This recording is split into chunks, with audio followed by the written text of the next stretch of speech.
కళలు, ప్రజలకు కనువిందు చేసే నిధులు, ఆలోచనలు రేకెత్తించి మీ మనసును ఏకాగ్రత వైపు నడిపింపజేస్తూ నిర్మలమైన భావాలను గుర్తుకు తెస్తూ ఎంతో కాలం మనలో చిరస్థాయిగా గుర్తుండిపోయే కాంతి పుంజాలు. గత జ్ఞాపకాలను గుర్తు చేసుకుంటూ అభినందనలు తెలియజేసిన రోజులు కనుమరుగవుతున్నాయనే ఆలోచనతో మా కష్ట నష్టాలు మీకు తెలియకుండా ఎంతో శ్రమ కోర్చి మా కళాభారతి సంస్థ మరికొంతమంది కళాభిమానులు కళా ప్రోత్సాహకులతో కలిసి మీ ముందుకు వచ్చాం. నేడు ప్రదర్శిస్తున్న నాటికతో సాంస్కృతిక కార్యక్రమాలు నిబద్ధతతో అందరి సహకారం అందుతున్నప్పుడే ముందుకు సాగుతున్నాయనే దృఢ నిశ్చయంతో ముందడుగు వేస్తున్నాం. మీ కార్యక్రమాలను మీ ముందుంచే ప్రయత్నం చేస్తున్నాం. మా ప్రదర్శన తిలకించి మీ అభిప్రాయం మాకు అందించండి. ప్రేక్షక దేవులకు హృదయపూర్వక స్వాగతం పలుకుతూ కార్యక్రమాన్ని ప్రారంభిస్తున్నాం.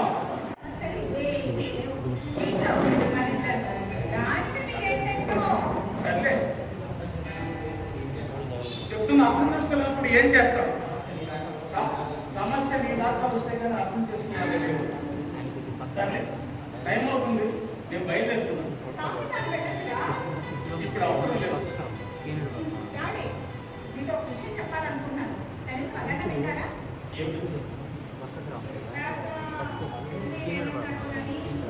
చెప్పాలి అనుకున్న తర్వాత అనుమానం విషయం ఏమిటో చెప్పు.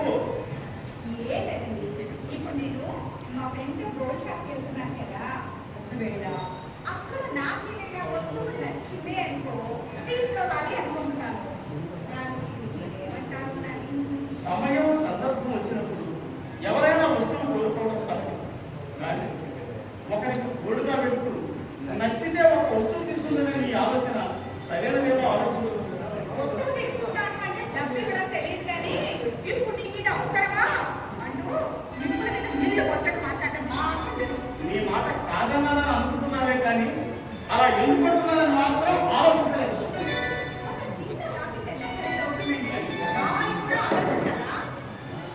నువ్వు నా పరిస్థితి ఏమిటో తెలుసుకుంటే అవసరమే కాదు నీకే అర్థమవుతుంది. అంటే నా కోరిక అక్కడ లేదంటారా, అవసరమే కాదంటారా? ఈ కోరిక ముఖ్యమంత్రి ఎంత చెప్పినా నేను వ్యక్తమే అవుతుంది.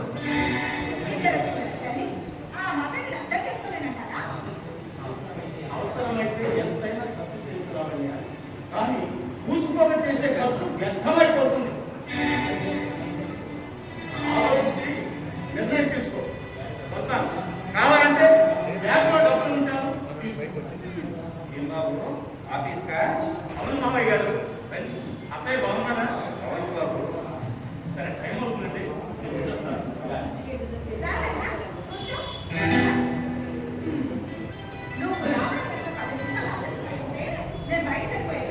అసలు ఈ రోజు ఇక్కడికి వస్తారనుకోలేదమ్మా. అసలు విషయం ఏమిటంటే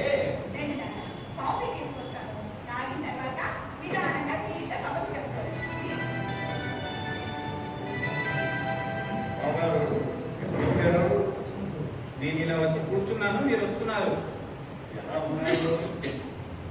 అవునా, మీ ఆరోగ్యం ఎలా ఉంది? వయసుతో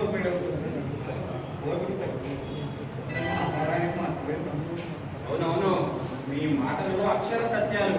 అయినా మీరక్కడ వీరిక్కడ ఎందుకు బాగున్నారు? మీరు ఇక్కడే ఉండొచ్చు కదా. ఒక్కరు ఆ పల్లెటూరులో ఎందుకు? అక్కడైతే తెలిసి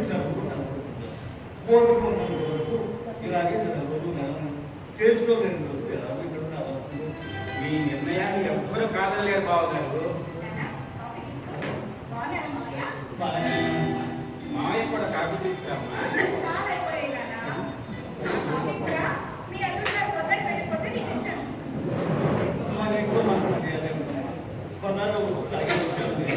ఇప్పుడు మనం మర్యాదగా చూసుకోవచ్చు.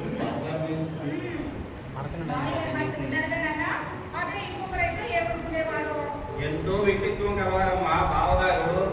అన్ని సమయాల్లో అన్ని అందుబాటులో ఉండవు. సరే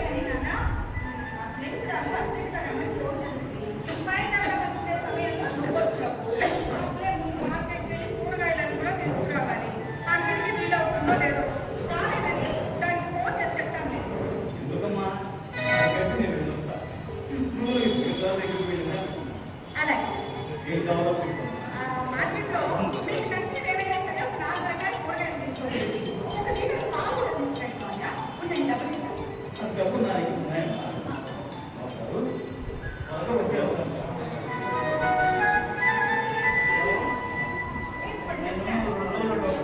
ఏంటిదో మాట్లాడాలన్నావు? అది నాకు తెలిసిన వాళ్ళు ఫోన్ చేశారు. 4 రోజులు టూర్ ప్లాన్ చేసాం, మీరు మాతో రావాలన్నారు. మరి ఇంకే హ్యాపీగా వెళ్ళేసి డబ్బేమన్నా కావాలా? అవసరం లేదు. మీ అమ్మ నిన్ను కూడా తీసుకువెళ్దాం అంది. ఆ విషయాన్ని మీ మొదలు చేసి పెడదామని వచ్చాను. రావచ్చు. వస్తే హ్యాపీగా 4 రోజులు ఎంజాయ్ చేస్తే గడిపేయచ్చు. కానీ నేనేమంటావు? ఏమంటాడమ్మా? వెళ్ళిరా అంటాడు. అడిగితే కదా తెలిసేది. నాన్న, ఎలాగో వచ్చావు కదా, నువ్వే ఈ విషయం ఆయన అడుగు. అబ్బాయి వచ్చేసరికి టైం ఎంత అవుతుందో. అంటే నువ్వు వెళ్ళిపోతావా? అవునమ్మా. ఏంటి నాన్న, ఇక్కడికి ఎప్పుడు వచ్చినా సరే ఒక 2 రోజులు ఉండేలా రావాలని ఎన్నిసార్లు చెప్పాను? మీ పిల్లలైనా ఇక్కడ ఉంటే నువ్వు అన్నట్లే చేయొచ్చు.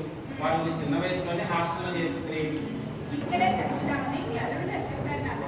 కానీ ఇక్కడే ఉంటే ఆ చదువు చదువుకోరని చెప్పి నేనే పట్టు మరీ హాస్టల్లో చేర్పించాను.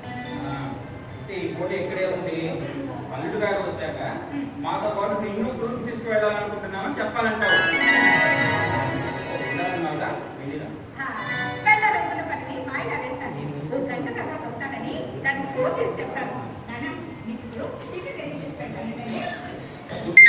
అలా బయటకు వెళ్ళొస్తానమ్మా.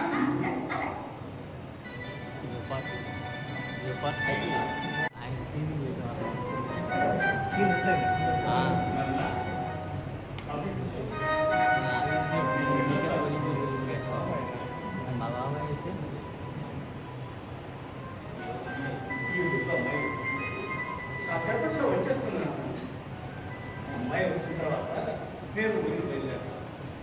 ఈరోజే వెళ్ళాలా? వచ్చిన 3 రోజులు. అయ్యా నాకు వస్తుందా? సరే, మన వాళ్ళని అడిగాను చెప్పు. బాబు, బాబు,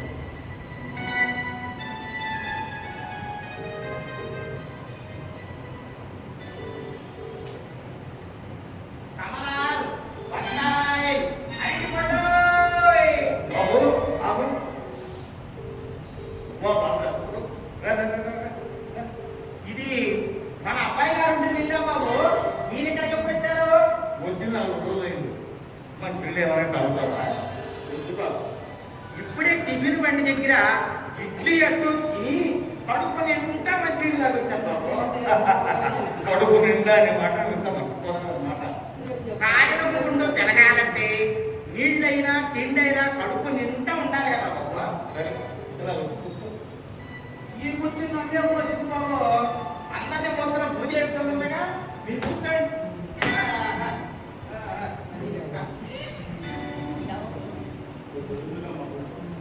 కొద్ది రోజులుగా మా ఊళ్ళో కనపడకపోతుంటాను.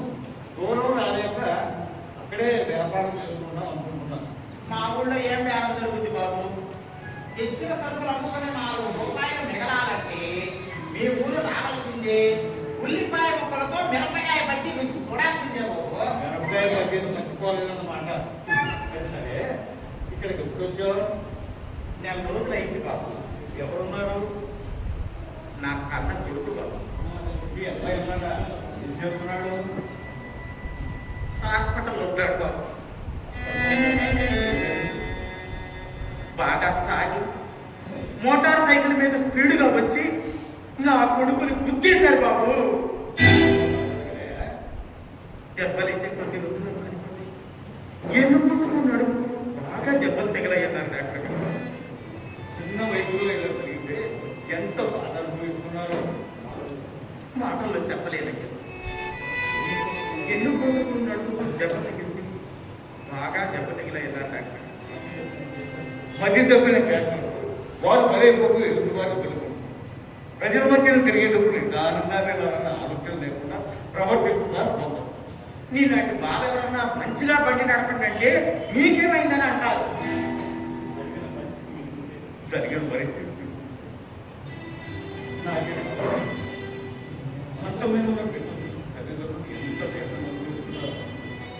చెప్పడానికి మాటలు చాలా అయ్యారు.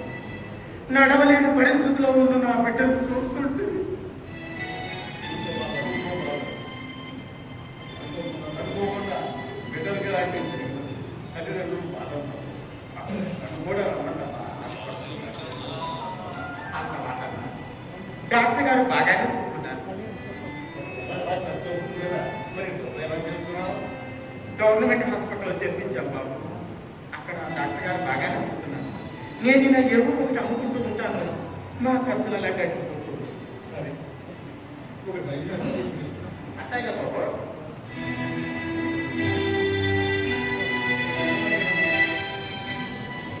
తీసుకుంటాము ఆ దేవుని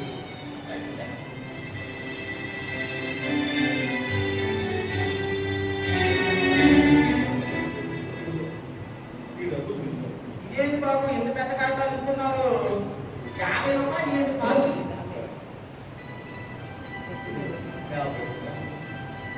ఇవి మీ కొడుకు అవసరానికి వద్దులే బాబు. అవసరమైతే నేనే అడిగి తీసుకుంటాగా. మీ నిజాయితీ నాకు తెలియదా? మొహమాట పడడం కొంచెం అవసరానికి దొడ్డ మనిషి బాబు. వద్దన్న అభిమానంతో ఇస్తున్నారు. మీ జీవితం నా బిడ్డ లేచి తిరుగుతాడే. మీ మంచిదాన్ని నీ బిడ్డను కాపాడడం లేదు.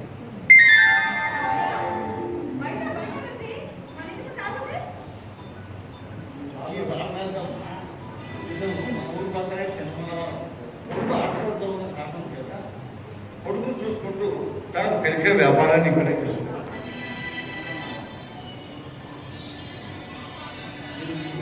నేను మీ ఊళ్ళోనే పండు ముగ్గుతూ ఉంటానమ్మా. నేను వెళ్తాను బాబు. నీ కొడుకు త్వరలోనే తిరుగుతాడే అన్నట్టు నాకు ఏమా జ్ఞానం బాగా జరిగిందా?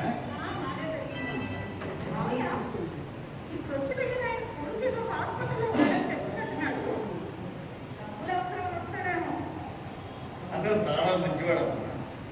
ఎవరి దగ్గర చేయించాలి. ఆత్మాభిమానం కలవాడు.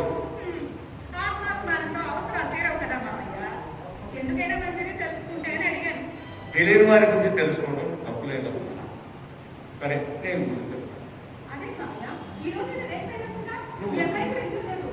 నువ్వు వచ్చిన తర్వాత ఊరికి వెళ్తాను. నా పైన చెప్పాను.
నేను వెళ్ళేటప్పుడు డబ్బేమన్నా కావాలని అడగలేదు.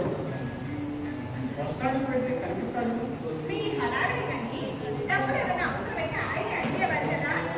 నేను అడిగినా డబ్బులు ఇవ్వడానికి మనసు రాదు కానీ మీ నాన్నగారు అడగకపోయినా సరే డబ్బులు ఏమన్నా అవసరమేమో అని మాత్రం బాగా ఆలోచిస్తారు. మిమ్మల్ని ఎలా అర్థం చేసుకోవాలో నాకు అర్థం కావట్లేదు. నీ తల్లిదండ్రులైనా నా తల్లిదండ్రులైనా మనల్ని పెంచి ఇంత వారిని చేయడానికి వారు ఎన్ని కష్ట నష్టాలు అనుభవించుంటారు. మనం మన కోరికల గురించి బిడ్డల గురించి ఆలోచిస్తామని వారి గురించి పట్టించుకోవాల్సిన అవసరం లేదా? వారికి దారి చెప్పాల్సిన బాధ్యత లేదా?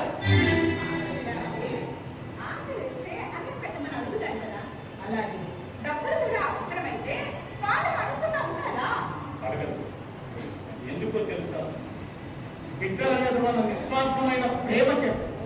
వాళ్ళు బాధను అనుభవించడానికి ఇష్టపడతారు కానీ బిడ్డల్ని బాధలకు గురి చేయరు. ఆకలంటే అడగకుండా ఉండలేదు, డబ్బంటే సర్దుకోలేదు. మీరు చదువుకునేటప్పుడు పెద్ద వాళ్ళ జీవితాల గురించి రీసెర్చ్ ఏమైనా చేశారా ఏంటి? నలుగురితో మంచిగా ఉంటూ కుటుంబాన్ని ఎలా ముందుకు తీసుకెళ్లాలని ఆలోచిస్తుంటే చాలు. దీనికి ఏ రీసెర్చ్లు అవసరం లేదు. మిమ్మల్ని అంతా చేసుకుంటే చాలు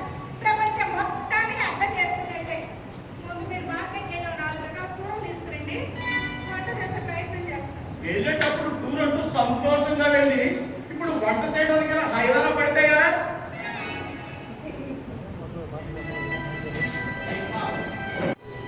ఏమండి మావయ్య గారు నానే వల్ల వచ్చానమ్మా. నన్ను గుర్తుపట్టినట్టు లేదు. నిన్ను గుర్తుపట్టడానికి నువ్వేమన్నా మా దగ్గర బంధువా? అంతే కదండి, నేను ఎవరైనా మీకు గుర్తుపట్టాను. సర్లే, ఇంటికి వచ్చి చక్కగా చెప్పలేదు. మావయ్య గారు మంచి మనసుతో దీవించారమ్మా, నీ బిడ్డ లేచి నడుస్తాడని. ఈ రోజు నా బిడ్డ లేచి నిదానంగా వచ్చిందండి. ఆ మాట అయితే చెప్పుకుందామని వచ్చి. ఆ ఇంట్లో లేదు, వచ్చాక నేను చెప్తాను. నువ్వు వెళ్ళు. మనసును మా రాజు నా మాట తెలిస్తే సాలము. ఆయన చల్లగా ఉండాలి.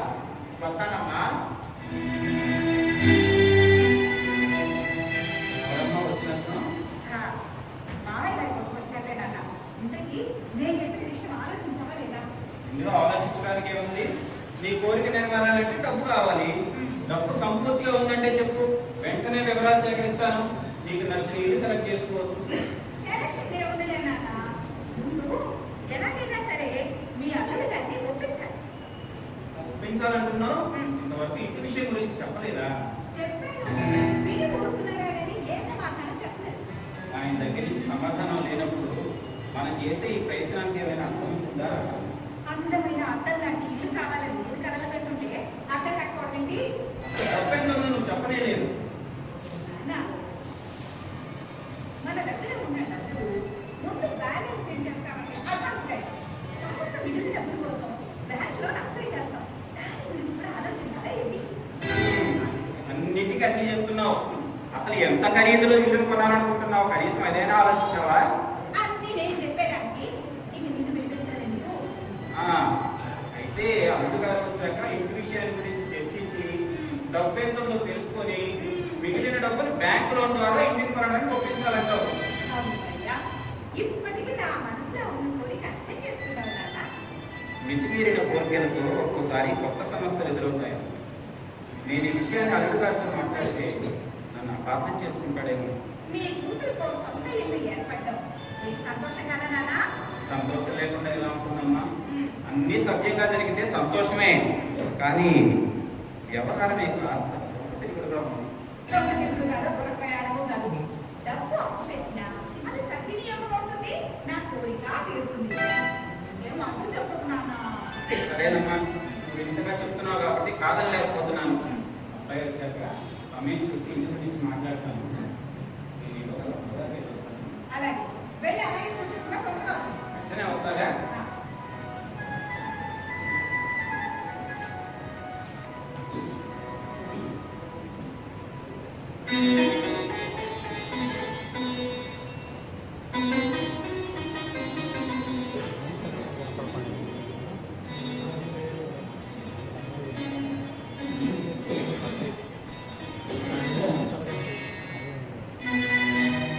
ఎంతసేపు అయింది మీ నాన్న వచ్చి?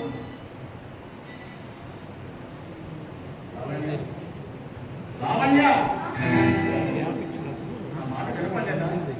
మీ నాన్న వచ్చి ఎంతసేపు అయింది అని అడిగారు. నాన్న చూసారా? నాన్న ఇప్పుడు దాకా మీకోసమే ఎదురు చూసి చూసి ఇప్పుడే అలా బయటికి వెళ్ళారు. నా కోసం ఎదురు చూశారు. నాతో ఏమైనా పనులు పెట్టాయి? మీతోనే ఏదో మాట్లాడాలని వచ్చానని చెప్పారు. నాతో మాట్లాడాలి. ఏ విషయం గురించి అనిపించింది? అవును, మీకేం చెప్పలేదా? చెప్పలేదని కాదు, అందరూ అపార్ట్మెంట్ సిద్ధం చేసుకుంటున్నారు.